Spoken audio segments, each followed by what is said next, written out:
In this next video, we're going to talk about the calculator and the calculator inputs. And whether you're using TradeStation, NinjaTrader, or MT4, all the settings are the same. So let's just start from the top and work our way down. The first three here where you see comment 1, comment 2, and comment 3, that's a place for you to write your own notes. You just have to make sure that you put them inside of the quotes here. So for example, this is for the Russell 377 tick chart. And you might write here whether you're using the moving average, the trending approach, or the standard approach. And if you have a custom chart or custom plan that you've created, maybe you're going to the 1 1/4 X, one target or one position, whatever, you could write your notes here, okay? Working down the list, the next setting is very interesting. It's called entry-based targets. And that one is set to false. If you were to set it to true, it would change the way the targeting is being calculated.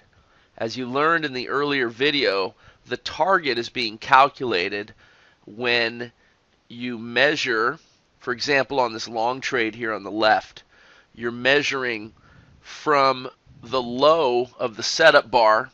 We'll just go with this current one here.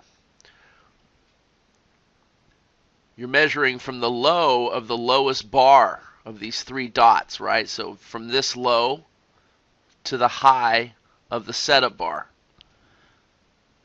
Then you're adding that to the high of the bar to give you your targets. When you set entry-based targets to true, you're going to take that measurement, and instead of adding it to the high of the bar to project your targets, it's going to be added to the actual entry itself to project the targets. And so the targets will be a little further up, and that will improve your risk-reward ratio. Okay, so that's an interesting setting, and you could certainly play with it. We might get more into that as we get deeper into the counterpunch trader and develop new trade plans. Okay, but that's a setting that some traders like, and you could certainly use it. The next one, entry offset ticks, is how many ticks the entry is going to be above the setup bar. So the default is 2. Now, if you were trading a Forex chart, you'd want it 2 pips above. You would have to make it 20 because 10 ticks equals 1 pip. So your entry offset would be 20 ticks or 2 pips. Okay? That's pretty important. This is another important setting, maximum bars for a setup. If you'll remember, I told you that once you get a setup bar, it could either be on the third green dot or it could be several dots later. So if you're looking, for example, at the chart here, you see these 3 dots, okay? And that's a failed swing, a green trade. Notice there's no setup bar. The bar is red. And then you look 1 bar over, 2 bars over, 3 bars over, and then you get the setup. Okay, 3 bars over from these dots. And it's before these dots have finished forming, you see? This will actually look up to 4 bars to the right of the third dot for a setup bar. This one happens to be on the 3rd bar over. This is where you would change that. Okay, it's set to 4 bars. Remember where I said on some occasions you might even want to look as far as 5 bars. And if you wanted to look 5 bars over, you just change this setting to a 5. The default setting is 4, but I think you could use 5 also. And there will be times when you'll want that 5th bar over for a setup. You'll see it, and then you'll be able to make the decision, yeah, I think that's a good idea, and you can either change it or not, okay? But it's set to 4. The next setting is your stop offset. So that tells you where you're going to put your stop. Now remember, the stop is always where our 3 exhaustion dots are, the magic dots that tell us the exhaustion points. So remember, the stop is in the same location as our 3 magic dots, which show us the exhaustion zones, right? So if I were to move the stop lower than 2 ticks, watch what happens to our dots. Let's make it 5 ticks lower or higher. You see how they moved, and all the stops moved with them. Okay, so that's what that setting does. Put that back to 2, and they move back up. All right, the next input tells us how many bars need to close on the other side of the jump line to cancel a trade. We talked about this, how trades are canceled. It's set to 2 bars. I found with Forex that you could literally wait for 3 or even 4 bars to cancel on the other side of the jump line. So the default is 2. Again, that's something you're going to learn as you go, and you'll find out, well, there's some really good trades getting canceled, 2 bars closing the other side.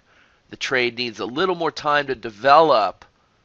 It's a good trade. I don't want to cancel it quite so aggressively. Let's give it a little more time to develop. You can change this setting. Okay? You'll see that at some point. You'll address this issue again. All right, the next group of 3 inputs are your targets. So T1, when you put a 1 over here, that's 1x. Remember, the x factor is measuring for a long trade. It's the low of the 3 bars associated with the dots from the high of the setup bar. That measurement is your x factor. So when you make target 1 a 1, that's 1x. That's going to get added to the high of the bar. Or if you had entry-based targets, it's going to be added to the actual entry. And the entry would be wherever you've set the offset, 2 ticks above the high of the bar, for example. Okay, so 1x, 1.5x is your second target. Your third target, of course, 2x, that's the default. Now, when I'm trading Forex, day trading, I like to make my first target 1.5, my second target 2, and my third target 2.5. Okay, so let's see. Just for example, let's say we're in an MT4 chart. Let's just open up this Euro USD 15-minute chart. Okay, and I've already got a template set up, but I can go to my indicator list and open up my calculator, edit, and luckily the new MT4 gives us a bigger window to work with our calculator. Now, all these settings are the same as what I've been showing you on TradeStation. Okay, but notice I've already got my target 1 set to 1.5, my target 2 at 2, my target 3 at 2.5, and I saved it as a template. I've also got my trade cancel bar set to 3. I've got my entry at 2 pips, 20 ticks, my stop at 20 ticks or 2 pips. You see, so I've changed stuff to accommodate Forex. And the reason why I like bigger targets is because you always have to deal with spread. Okay, and also the counterpunch trader really works well with Forex. And so you can stretch those trades for larger targets. You'll see that working.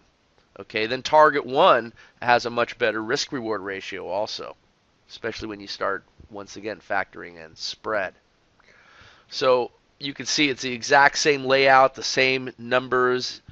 You know, the labels here, these numbers in front of each one of these inputs is the same on TradeStation, NinjaTrader, and MT4. Okay, so you can look at any of those calculators and get the proper settings for all 3 calculators. All right, let's go back to TradeStation just because it's easier to work with. Now with TradeStation, remember I gave you options on how you can trade multiple positions. So let's say you're trading the Russell and you only want to trade 1 position, and you're going to try the idea of going halfway between target 1 and target 2, or halfway between 1x and the 1.5x, right? We'll put that back. So you can set target 1 to 1.25. You can set target 2 to 1.25, target 3 to 1.25, and now you just get 1 target for a single position, easy to trade, and it's going to clean up what your chart looks like. So let's see what it looks like. You see, that's all there is to it. I shrink this down. Of course, I got trade tracking on, and trade tracking is still going to trail And that's because of some other settings that I've got. Minimum ticks as well as money management ticks, and I'll show you what those are. You could turn those off as well. But let's just take a look at one trade really quick just to isolate it, and I'll show you. So let's just say this one, right? There's a trade right there, and it triggers in.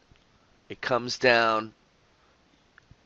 You're not going to want to stop and reverse into this 50 EMA, in fact, because, look, you're in a chop zone. So that warns you, don't short into the 50 EMA, and that helps you stay with the long trade. And then it comes up, and it comes up, and hits your target right there. And notice that your risk-reward ratio is improved to 1 to 1. And that's pretty good when you have a high winning percentage. A 1 to 1, you're going to do great with that. 29 ticks. Okay, and remember, it depends on the size of the trade. So, for example, this next one right here, the risk-reward ratio isn't as good because it's a smaller trade and the stop is lower. You got key level adjustments working, which I'll show you in a little bit. But all the details are here for you. But that's what it looks like with just one target. So if you go back to the beginning of the session and you're getting involved with the first trade of the day at 9:37, remember we're in the squeeze zone here, so you don't trade. Remember I said in the earlier video when the 50 is pushing down towards right edge of the chart, pushing down towards the 200, could be squeezing down to the apex, and you get a setup inside the squeeze zone. You don't trade against the 50 EMA. Okay? It's just one of the things you have to be aware of when you're in that squeeze zone. And so it saves you from a losing trade. In fact, it comes down and instead you get the short trade, which is in the direction of your descending 50 EMA. And it triggers in and it comes down, and look at where that target is, you see? Boom, perfect. Just like that. Now, of course, the stops did move, and there's a reason why, and we'll look at that. All right, for this next set of examples, we're going to look at this white trade right here. I want to show you what you can do with the targeting and the trailer. We've got all the targets set to 1, trading a single position, and yet the calculator is still trailing here. You can see the trailing stop going up. That's because even though we're going just to one target, target 2, they're all set at the same location. Down here it says use trailing stop, and that's set to true. All right, so the calculator doesn't know how many positions we're trading. We could be trading 4 positions and exiting 3, one at target 1, one at target 2, one at target 3, right? Even though they're all set at the same level. If we want to turn the trailing off so that the calculator only assumes we're trailing to targets and not trailing, we could turn use trailing stop off. So notice that at target 1 is when money management kicks in. That's the break-even feature. We'll get into that in a moment, but notice that it hits target 1 and the stop moves up and locks in 1 tick. It also hit target 2, which is in the exact same location, and then because of that it starts trailing the jump line. And it trails it beyond target 2 because the calculator is assuming we have a trailing position as well, because use trailing stop is set to true. You see, if we wanted the calculator to think that we're only going to exit a position at target 2, not target 1, not target 3, just target 2, and we're going to trail, then we would set exit at target 2 only. And actually that even turns off the trailer. That assumes a single position, and money management doesn't move because target 2 is where target 1 is. When it hits target 1, money management would move, right? But it also hit target 2, so the trade's over. If we put the targets back so that we can see this working more clearly to 1, 1.5, and 2, for example, now we have our 3 targets. The calculator is going to assume that we're exiting our fixed position at target 2, single position trade. When it hits target 1, the money management kicks in and it locks in a tick. When it hits target 2, the trailer would start. But because that's the only position we're trading, we told the calculator, target 2 exit only. There's no trailer, you see. So if we want to trade to other positions like target 3, for example, then we would set this to false, and maybe we still don't want to trail. We would turn the trailer to false. Turn that off. Use trailing stop. And so now the stop is down here. It locks in a tick, and you can see how the tick just is locked in all the way. And notice that it doesn't continue further and further and further until it stops out again. Because what happens is the calculator thinks that the trade gets short right here. And that ends the trade going long. You see? So it's not trailing, but it still assumes there's an additional position on there. When in doubt, open up a chart and play with the settings and see what it does. Because you have a lot of flexibility, and the more you use it, the more you're going to learn how it works. Okay? Will did a great job in programming the trade tracking and giving us some really great tools that we can utilize. You have to learn by doing, and the better you use your tool, the more you use it, the better you'll get at it and understand everything that it does for you. So the default setting is false because we want to be able to trade multiple positions. We want the calculator to continue tracking trailers. Remember, it starts moving the trailer once the target 2 is hit. We have more control over those settings. I'll show you in a moment. Let's just work down the list. The next group is your money management group, break even stop. You might not want to move your stop when it hits target 1. So if you put that to false, notice that the stop does not move up to lock in a tick anymore. But when target 2 is hit, it begins to trail the jump line. You see? You could also have it lock in more than 1 tick or less than 1 tick. Maybe you don't want to lock in a tick. Maybe you just want to go exactly to the entry. If you put that at 0, the stop will move to your entry. What if you want to go 5 ticks below the entry? So you don't want to eliminate the risk all the way, but you want to eliminate a lot of the risk. You would set that to -5. Watch what happens. Notice that it comes up and hits target 1, and the stop moves up to 5 ticks below your entry. Pretty cool, huh? Let's say that you're in a real small trade and you don't want to move your stop at target 1. In fact, I talked about this earlier. We want it to go to target 1 and go 10 ticks. So with this setting, you're telling it, move the stop to break even when it hits target 1, but it also has to have gone 10 ticks. Maybe you want it to go 15 ticks or 12 ticks. With Forex, let me pull up that MT4 chart. Indicator list, calculator, exit. I've got it set to put in 1 pip, right, 10 ticks, but I also want it to go 12 pips or 120 ticks before I move my stop. Because if I figure there's 2 pips of spread, I want to include that. Because on the buy side, remember, you get filled. You got to account for the spread. If I were to make it 10 pips, that's only 1 pip, right? 10 ticks. I would put in 100 ticks for 10 pips. But then if there was 2 pips of spread, by the time I got filled, the price will have only gone 8 more pips. And maybe that's too soon to move your stop. So with Forex, I put 120 ticks, 12 pips, to accommodate 2 pips of spread.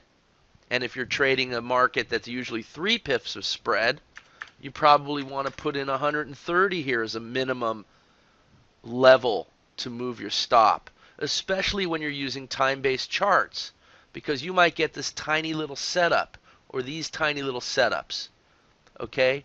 And sometimes the setups are so small you may not even want to pay attention to the targets, or you might even ignore the trade. And you could also use entry-based targets, set that to true, which is going to push the targets further away from your entry a little bit. Lot you can do, okay? And again, you learn by using. Open up a chart, start changing stuff, see what you see. You might go, oh wow, that looks really good. Let me test that. Let's see if it's going to win with this group of settings. You got a lot you could do, but the default settings that I'm presenting to you pretty much work on almost every chart I've looked at. So you're in a good position just to kind of go with the default settings. And you'll remember with Forex, I said we'll raise our target levels a little bit. All right. There's another interesting setting here, and I've got it set to 9999999 because that in essence turns it off. And what this says, you might want to move your stop on a big trade after it's gone a certain distance. So forget the targets. Maybe if a trade has gone 30 ticks, that's enough for you to start breaking even. You know, it goes 30 ticks. There's no point to have any more risk on the trade. So looking at this trade here, from target 1 to target 2, you've got a 24 tick risk, and target 1's only going 18 ticks. So let's say that you don't want to wait till you get 18 ticks to move your stop, right? You see how when it finally moves down is when it hits the first target. But maybe 18 ticks is too much. I mean, what if it's come down 15 ticks, then it comes all the way up against you? You've already made $150.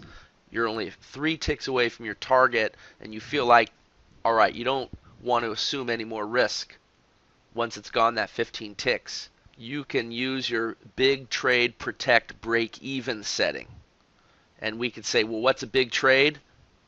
15 ticks. Okay, so it's either going to hit its first target, and the first target has to be at least 10 ticks, or if it goes 15 ticks, it hasn't hit its first target yet. Watch what happens. Well, it didn't go 15 ticks.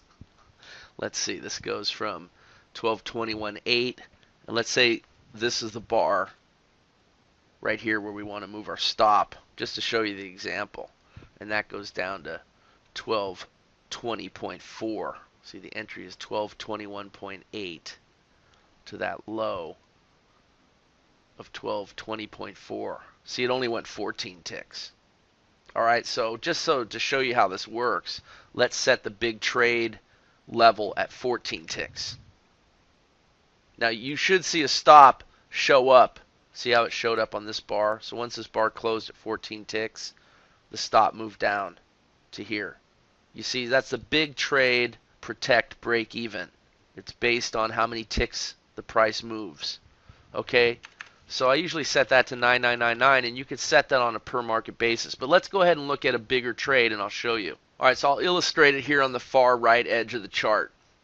There's a trade right there, a counterpunch trade. Takes a couple bars, and it pulls back and gives you your entry on the third bar over. Here's your setup bar. Here's where the confirmation occurs on the histogram. You put your order in, it pulls back, you get filled. Okay, look at the target. The target is 31 ticks. And you're saying, yeah, that's pretty far. If it goes 20 ticks, then I want to lock in profit. Okay, I've got it set to 14. Remember we set it to 14? That's maybe too shallow.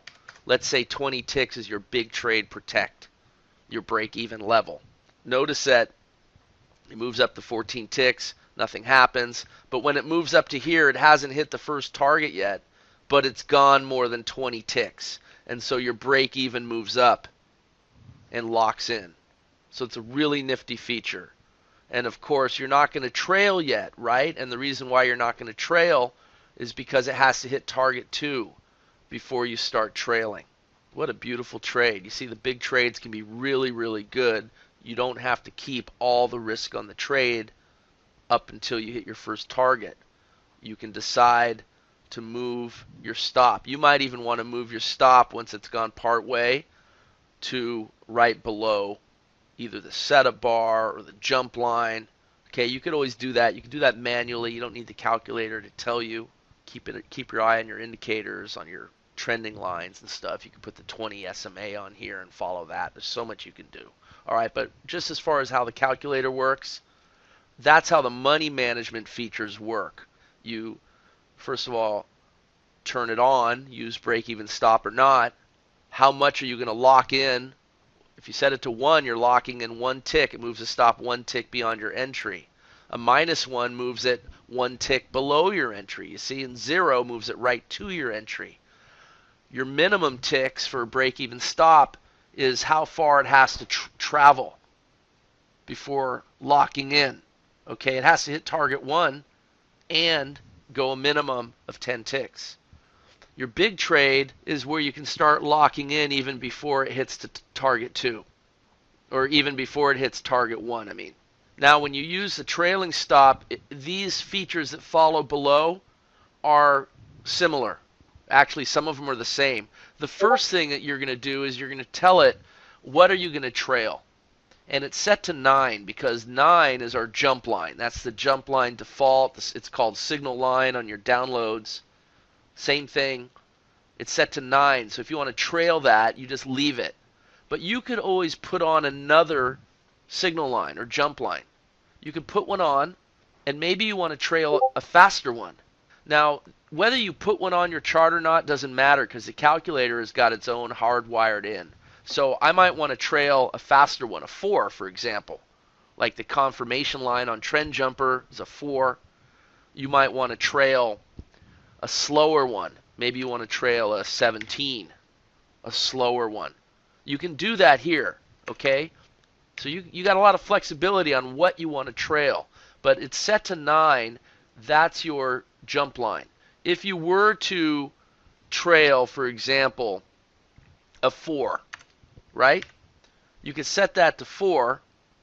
Just remember, you're not going to get a visual cue on the trailer unless you go ahead and insert a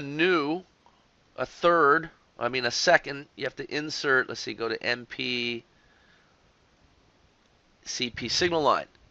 Insert another one and change the color so that you could recognize it. Change the style, make it solid, make the color something really recognizable here.